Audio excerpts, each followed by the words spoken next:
निगाहनि जे हवाले सां अधु मुल्तान सॼो भींदड़ शहर बुकेरा शरीफ़ वेठो दरगाह शहीद कलंदर फ़कीर जो सालियानो उर्स मुबारक वॾे धाम-धूम सां थी गुज़रियो। वॾी तादाद में ज़ाइरीन इलाइक़े वासियुनि जी शिरकत।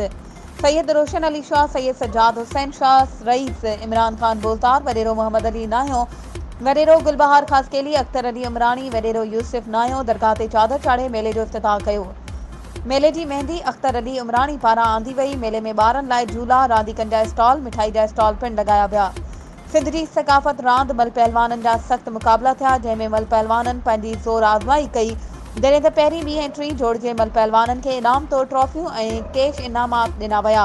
जॾहिं त मल आखिड़े में रईस असलम ख़ान बोज़दार, रईस अनवर हुसैन बोज़दार, रईस मोहम्मद बख्श बहराणी, वॾेरो मोहम्मद अली नाहियो, सरदार अली ॾिनो लगारी, रईस रियाज़ खान बोज़दार, लियाकत अली लगारी चीफ गेस्ट तौरु मुक़रर कया विया। वधीक ख़बरुनि ऐं अपडेट्स जे लाइ असांजे चैनल खे सब्सक्राइब कयो ऐं हा, बेल आइकन खे प्रेस करणु न विसारिजो त जीअं असांजी हर नई अचण वारी वीडियो तव्हां ताईं पहुची सघे।